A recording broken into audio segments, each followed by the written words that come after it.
than us, but like these types of games happen. Like the Nets are a better team than them, and they proved that they were better throughout the entire game. I think Sarah Kustok or Ruka, one of them said on the broadcast, like, you know, the Nets were in control of that game the entire time, but the Hornets stuck around, and then the Nets took their foot off the gas and looked like a daisical, and the Hornets kept going because they can. And that's like I think to me that's what happened basically. I so that's it. Like they, I just, I just, I just wish people wouldn't jump to the like.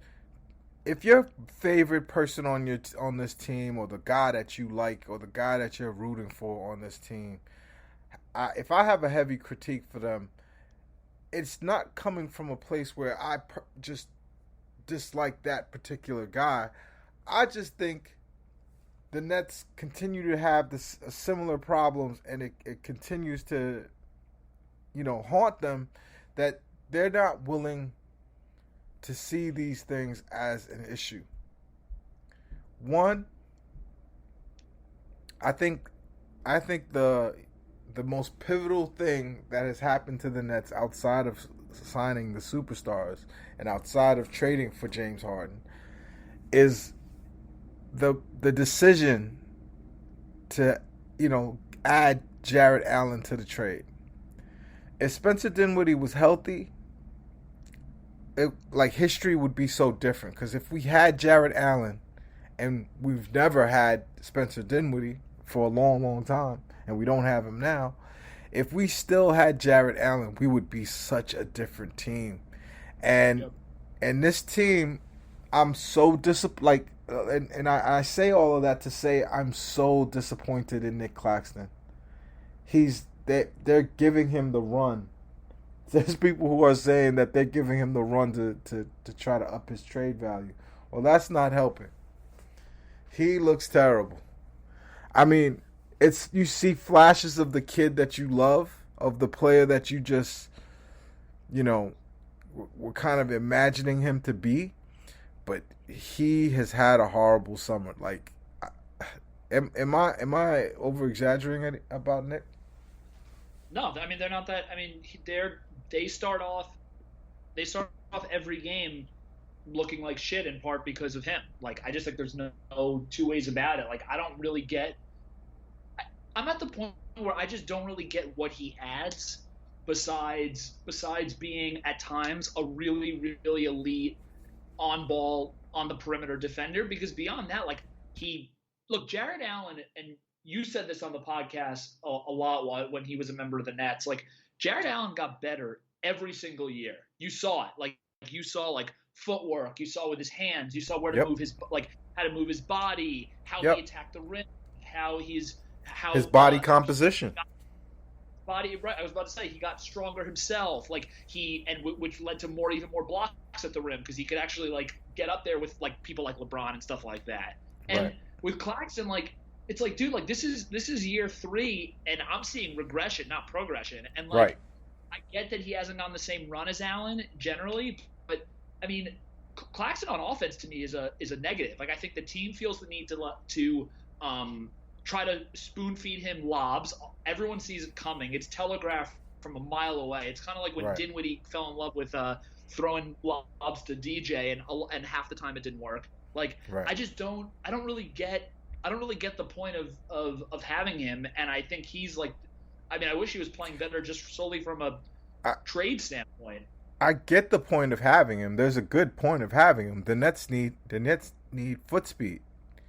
They need someone who could finish a play with a dunk. It shouldn't be that everything is, and it's always going to come back to haunt you when everything is a mid-range jumper and a three-pointer. You have to have portions of the games where you get those high percentage shots, and that they're a healthy part of your offense. And the Nets don't have the players to do that. It doesn't mean that they don't have the players to overcome that. They do. They have the players to overcome it. It's just, will they? Let's talk about James Harden's body composition. Is James Harden fat? He if he's not fat, he's right there. He's fat. He he's on that NBA border. I mean, that's why. Look, after what was it? After game 1 or 2, I think it was after the first game. I sent you and Matt a video of his highlights from not last year, but the year before that, the 2019-2020 season.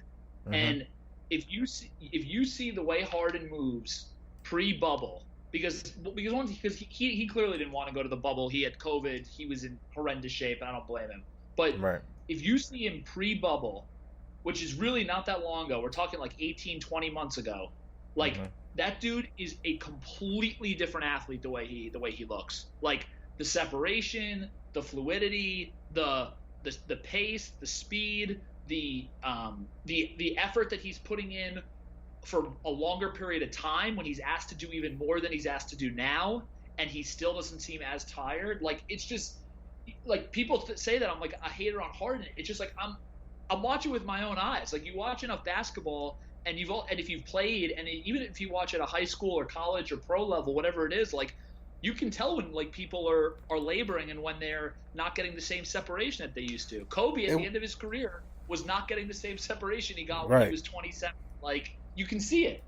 Right. It would be disrespectful of James Harden to say that what we saw today is James Harden. Look, you know, me and you said multiple times last year that Kyrie looked like he was in the best shape of his entire life, and he was. When you look at videos of Kyrie, he, like, when he was in Cleveland or even Boston, he looks heavier. He wasn't moving as smoothly, and that's why last year he became like the 6th player ever to do 50, 40, 90. Like, that's not by accident. Right. Like, right. It's just, I don't know, you can see it. But sorry, go ahead. No, I'm just agreeing with you. Yeah. He looked. He also didn't look. He didn't look flimsy. The year before, yep. He looked very flimsy. He added something to his diet to kind of give him. Kyrie added something to his diet to kind of give him that wiry, strong look to him. And no, his early Cleveland Cavaliers years. He was most definitely getting a little chubby, and maybe that was by design or maybe not. But you know, the Kyrie that's there now is completely different. But the James Harden, he looked great in the summer. He tricked me. You know what happened? I'm gonna tell you what happened. Kyrie probably did like a keto, no carb diet, got down in weight, got there first day of training camp, got weighed in, everything looked good, and went right home to a big pint of Rocky Road or something like that. Like, he just went home and just ate carbs for like 48 hours straight, and that makes you balloon. You have to stick to the diet, James. You got to stick to it. Does James Harden pull out of this? Yeah, I think he does, because I think this year is too important to him that, like, I mean, look, I was unbelievably happy that I got him at 22-1 odds for MVP. So far, he looks like he's not an all-star, let alone an MVP. But, I mean, I think he will. I mean, but the issue is, like, you listen to enough players get interviewed, and they say once the season starts, it's hard to get yourself into shape. It's a lot of time on planes. It's a lot of time on buses. I call that the Paul Pierce special. Yep, exactly. Paul Pierce was notorious for that. Yep. Getting in shape during the season. That dude had no muscle tone. Nope. He looked like if you cut him, he'd bleed cream cheese. His arms look like tubes of paste. Yo, all right, let's not make it all doom and gloom, right? I'll say one thing that's positive but negative at the same time. LaMarcus Aldridge looks pretty good, right? Yep. You gotta be happy with the minutes he's giving us. Like, but at the same time, he's slow. He's a plotter. His defense was nothing to write home about. And he can't play a lot of minutes because he's got a heart problem. So even though he's the best guy that I've seen coming off the bench, him and Patty, I think they went over Patty. They used too much Patty at the end. I think honestly, the whole game pivoted on when they had the Patty Mills, James Harden, and Javon all at the. Oh wait. It's not even that.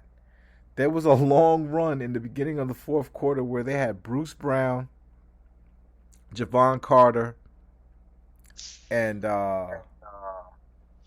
Patty Mills all at the same time. What the hell was Steve Nash doing? See, the Nash stuff, I really, because I think he's in.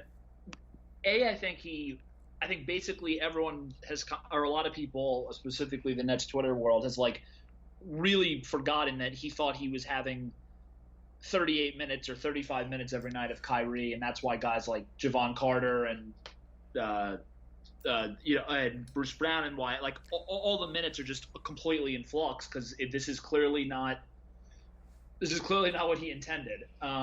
So I think they will get a rotation. I think look, if you remember, I was thinking back about this because Jason Kidd has obviously been in the news a lot with the Mavs, and that his 1 year coaching, they started off so terribly, and they looked old, and then Brook broke his foot in Philly, and everyone was like, this season's over, and they just gave up all their picks, like, this is the worst thing ever. And it was like basically the worst thing ever.